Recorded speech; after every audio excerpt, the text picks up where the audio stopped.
স্বাগত ২১শে বিজনেসে, সঙ্গে আছি মার্জিয়া প্রিয়সী। জানুয়ারিতেও চমক দেখালো রেমিটেন্স। চলতি অর্থ বছরের ডিসেম্বরের পর জানুয়ারিতেও $3 বিলিয়ন বেশি রেমিটেন্স পাঠিয়েছেন প্রবাসী বাংলাদেশিরা। গত মাসে ব্যাংকিং চ্যানেলে $317 কোটি এসেছে। আগের মাস ডিসেম্বরে এসেছিল $322 কোটি। এবার নির্বাচনকে কেন্দ্র করে প্রবাসী আয় বেড়েছে বলে ধারণা করা হচ্ছে।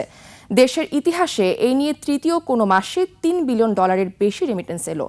এর আগে গত বছরের রমজান ও ঈদের মাস মার্চে $330 কোটি এসেছিল, যা এ যাবৎকালের মধ্যে কোনো একক মাসে সর্বোচ্চ। গত জানুয়ারি মাসে এই রেমিটেন্স আগের বছরের একই মাসের তুলনায় ৪৫% বেশি। গত বছরের জানুয়ারিতে মোট $218 কোটি পাঠিয়েছিলেন প্রবাসীরা। বাংলাদেশ ব্যাংকের তথ্য অনুযায়ী ভোটের আগে প্রবাসী আয় বৃদ্ধির প্রভাব পড়েছে পুরো অর্থ বছরের রেমিটেন্সে। চলতি অর্থ বছরের ৭ মাসে প্রবাসীরা মোট $১,৯৪৪ কোটি দেশে পাঠিয়েছেন। আগের অর্থ বছরের একই সময় এসেছিল $১,৫৯৬ কোটি। এ সময় রেমিটেন্স প্রবাহ বেড়েছে $৩৭৪ কোটি বা ২১.৭৬%।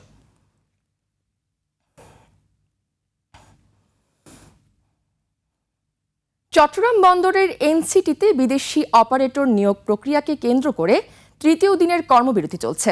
খালাসের অপেক্ষায় থাকা ৩৫টি জাহাজ, এসব জাহাজে রয়েছে খেজুর, ডাল, চিনি সহ রমজানের বিভিন্ন ভোগ্যপণ্য। শ্রমিকদের ডাকা ৮ ঘন্টার কর্মবিরতিতে চট্টগ্রাম বন্দরের আমদানি রফতানি কার্যক্রমে স্থবিরতা নেমে এসেছে। সকাল ৮টা থেকে বিকাল ৪টা পর্যন্ত এই কর্মবিরতি পালন করা হচ্ছে। শ্রমিক দলের অভিযোগ, বন্দরের নিজস্ব অর্থায়নে তৈরি স্বয়ংসম্পূর্ণ এনসিটি একটি লাভজনক টার্মিনাল। তাছাড়া এর আশেপাশে নৌবাহিনীর ঘাঁটি সহ স্পর্শকাতর স্থাপনা রয়েছে, ফলে সেখানে বিদেশি কোম্পানির অবস্থান নিরাপত্তা হুমকির কারণ হতে পারে।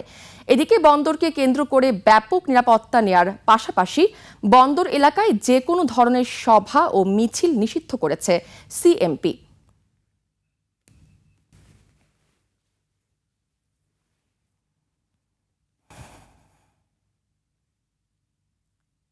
ইউরোপীয় ইউনিয়নের সাথে মুক্ত বাণিজ্য চুক্তি বা এফটি করতে প্রস্তাব পাঠিয়েছে বাংলাদেশ। এছাড়া সবকিছু ঠিক থাকলে চলতি মাসের ৬ তারিখে জাপানের সাথে অর্থনৈতিক অংশীদারিত্ব চুক্তি হতে যাচ্ছে। অন্যদিকে ট্রাম্প ট্যারিফ ইস্যুতে আগামী ৯ ফেব্রুয়ারি মার্কিন যুক্তরাষ্ট্রের সাথে চুক্তি করতে যাচ্ছে বাংলাদেশ। সাদাত হাবিবি সেতুর রিপোর্ট। বৈশ্বিক ব্যবসা বাণিজ্য ও অর্থনীতি টালমাটাল হওয়ার অন্যতম কারণ ট্রাম্পের রেসিপ্রোকাল ট্যারিফ বা পাল্টা শুল্ক। ইতিমধ্যেই ট্রাম্প প্রশাসনের সাথে চুক্তি সেরেছে নানা দেশ। বাংলাদেশকে প্রাথমিকভাবে ৩৫% পাল্টা শুল্ক আরোপ করা হয়, তবে দর কষাকষির পর তা নেমে আসে 20%। কিন্তু এর বিপরীতে বাংলাদেশকে $৬ বিলিয়ন বাণিজ্য ঘাটতি কমাতে গম, তুলা, জ্বালানি কেনার পাশাপাশি বোয়িং বিমান কেনার প্রতিশ্রুতি দিতে হয়। যুদ্ধ বিমান কেনার কথা এই চুক্তির আওতায় না, যুদ্ধ বিমান এই চুক্তির আওতায় কখনোই আসবে না। আপনি মিলিটারি কখনো ট্রেড ইস্যুতে থাকে না।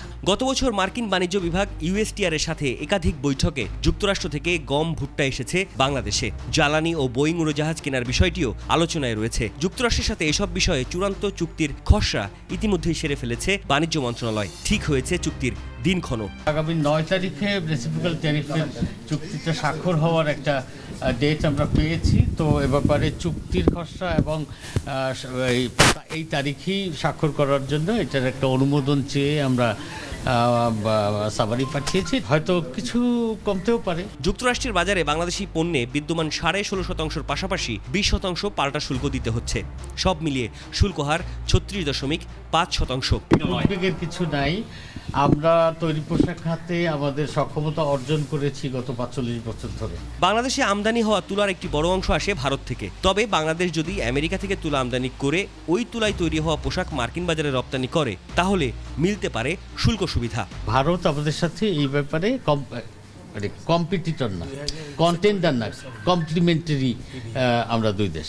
দেশের তৈরি পোশাকের 50% বেশি রপ্তানি হয় ইউরোপীয় ইউনিয়নের বাজারে। সাংবাদিকদের প্রশ্ন ছিল, ইউরোপের বাজার ধরতে বাংলাদেশও কি কোনো মুক্ত বাণিজ্য চুক্তির পথে হাঁটবে কিনা? হ্যাঁ, আমরা অনেকগুলো দেশের সাথে এফটিএ করছি এবং অন্যান্য যে সমস্ত মার্কেটে আমরা এখন শুল্কমুক্ত প্রবেশাধিকার পাই, সবগুলোর কাছে আমাদের প্রস্তাব প্রেরণ করা হয়েছে এবং আমরা সেখানে আলোচনা সহসাই শুরু করব। এদিকে 6 ফেব্রুয়ারি জাপানের সাথে অর্থনৈতিক অংশীদারিত্ব চুক্তি স্বাক্ষর করতে পারে বাংলাদেশ।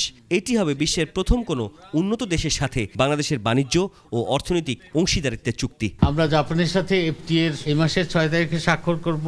জানা যায় ইউরোপীয় ইউনিয়নের সাথে মুক্ত বাণিজ্য চুক্তি বা এফটিএ করতে প্রস্তাব পাঠিয়েছে বাংলাদেশ। দ্রুতই ইইউর সাথে চুক্তি করতে চায় সরকার। সাদাত হাবিবি সেতু, 21 টেলিভিশন, ঢাকা। এবার এশিয়ার প্রধান শেয়ার বাজারের খবর। সূচকের নিম্নমুখী প্রবণতা দেখা যাচ্ছে এশিয়ার বেশিরভাগ পুঁজিবাজারে। জাপানি শেয়ার বাজার নিকির সূচক 667 পয়েন্ট কমে দাঁড়িয়েছে 52,655 পয়েন্টে। কমেছে হংকংয়ের শেয়ার বাজার হ্যাংসেংয়ের সূচক 845 পয়েন্ট কমে অবস্থান করছে 26,541 পয়েন্টে।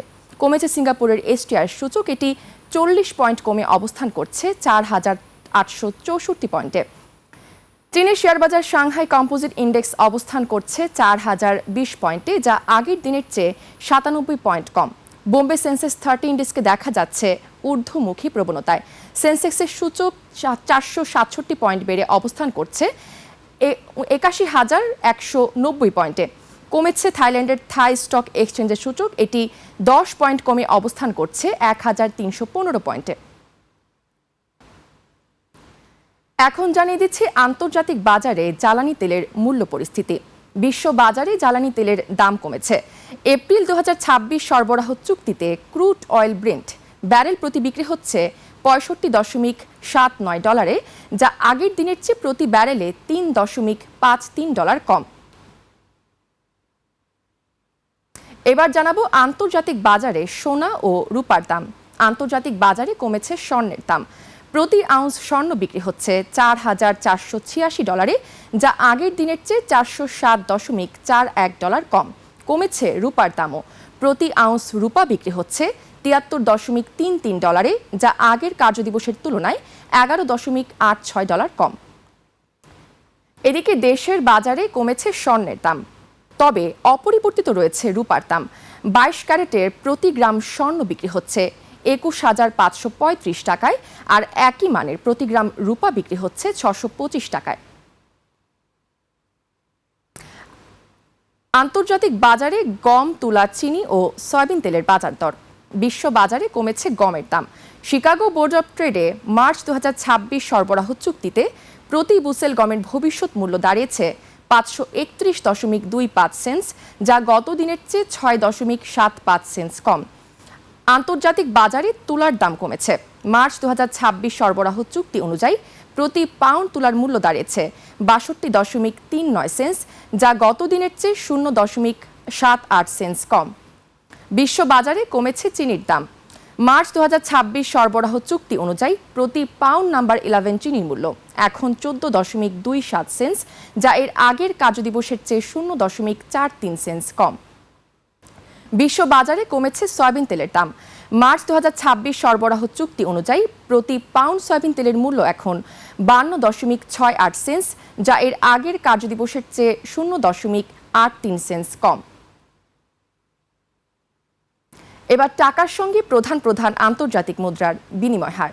আন্তঃব্যাংক লেনদেনে আজ ব্যাংকগুলো মার্কিন ডলার কিনছে 121 টাকা 70 পয়সায়, বিক্রি করছে 122 টাকা 70 পয়সায়। ব্রিটিশ পাউন্ডের ক্রয়মূল্য 165 টাকা 9 পয়সা এবং বিক্রয় মূল্য 149 টাকা 96 পয়সা। ইউরোর ক্রয়মূল্য 143 টাকা 87 পয়সা, বিক্রি হচ্ছে 149 টাকা 96 পয়সায়। জাপানি ইয়েন ক্রয় হচ্ছে 75 পয়সায় আর বিক্রি হচ্ছে 82 পয়সায়। এদিকে ব্যাংকগুলো কানাডিয়ান ডলার কিনছে 88 টাকা 78 পয়সায়, বিক্রি করছে 91 টাকা 79 পয়সায়। ভারতীয় রুপির ক্রয়মূল্য 1 টাকা 25 পয়সা, বিক্রি হচ্ছে 1 টাকা 42 পয়সায়। সৌদি রিয়ালের ক্রয়মূল্য 32 টাকা 34 পয়সা এবং বিক্রয় মূল্য 33 টাকা 10 পয়সা। মালয়েশিয়ান রিঙ্গিত ক্রয় হচ্ছে 30 টাকা 69 পয়সায় এবং আন্তঃব্যাংকে তা বিক্রি হচ্ছে 31 টাকা 61 পয়সায়। দর্শক, এরই সঙ্গে শেষ করছি আজকের 21 বিজনেস। আগামীকাল দুপুর 1টায় আবারও ফিরে আসবো 21 বিজনেসের সব আয়োজন নিয়ে। দেখার আমন্ত্রণ রইল। 21-এর সঙ্গেই থাকুন।